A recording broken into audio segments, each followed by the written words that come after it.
माझे नाव कीर्ती सुनील पठारे। मी इयत्ता 8वी मध्ये शिकते। माझ्या शाळेचे नाव श्रीमान बिशंबरदास अमरचंद नय्यर माध्यमिक विद्यालय अहिल्यानगर। मित्रांनो, विकसित भारतच्या या प्रकल्पामध्ये मी माझा विषय घेतलेला आहे जलशुद्धीकरण। मित्रांनो, पाणलोट व्यवस्थापन आणि भूजल पुनर्भरणाचे ज्ञान पसरविण्यासाठी पाणी फाउंडेशन कार्यरत आहे। त्याचबरोबर नाम फाउंडेशन ही एक धर्मदाय संस्था दुष्काळग्रस्त भागातील शेतकऱ्यांना मदत करण्यासाठी कार्यरत आहे।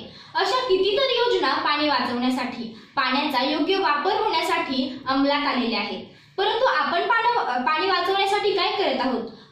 पाणी वाचवणे तर सोडाच, आपण पाण्याचा योग्य वापर सुद्धा करत नाहीत। आणि खरोखरच आपल्याला पाण्याचा योग्य वापर करण्याची खरोखरच गरज आहे। मित्रांनो, वर्षानुवर्षापासून पाणी वाचवण्यासाठीचे हे प्रयत्न चालू आहेत, परंतु अजूनही माणूस जागा झालेला आहे असे वाटत नाही। पाण्यासाठी ज्यांना अक्षरशः मरावे लागते ना, विचारा त्यांना। पाण्यासाठी ज्यांना वनवन फिरावे लागते ना, विचारा त्यांना की त्यांच्या डोळ्यातील पाणी हे का सुकले आहे आणि प्राण्यांना मुकावे लागते असे त्यांचे काय चुकले आहे। खरं तर त्यांच्याकडूनच नाही तर आपल्या सर्वांकडून झाली आहे एक खूप मोठी चूक, आणि म्हणूनच या पाणी प्रश्नाने घेतले आहे भीषण असे रूप। मित्रांनो, मी हे माझ्या प्रोजेक्ट मध्ये हे दाखवत आहे की एक कारखाना आहे आणि त्या कारखान्यामधले जे पाणी आहे ते नदीमध्ये न टाकता त्याचं आपण शुद्धीकरण करू शकतो। आणि मित्रांनो, भारतामध्ये पाणी वाचवण्याची ही गोष्ट खूप महत्त्वाची झालेली आहे। दिवसेंदिवस पाण्याच्या समस्या वाढत चाललेल्या आहेत आणि आपल्याला या समस्यांना नीट करावेच लागणार आहे।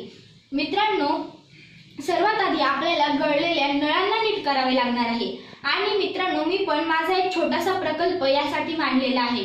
तर इथे एक कारखाना आहे आणि या कारखान्यामध्ये पाणी इथे मी एक फिल्टर बसवलेला आहे आणि या फिल्टर मध्ये कारखान्यातले पाणी शुद्ध होऊन घरांमध्ये पोहोचलेले दाखवलेले आहे।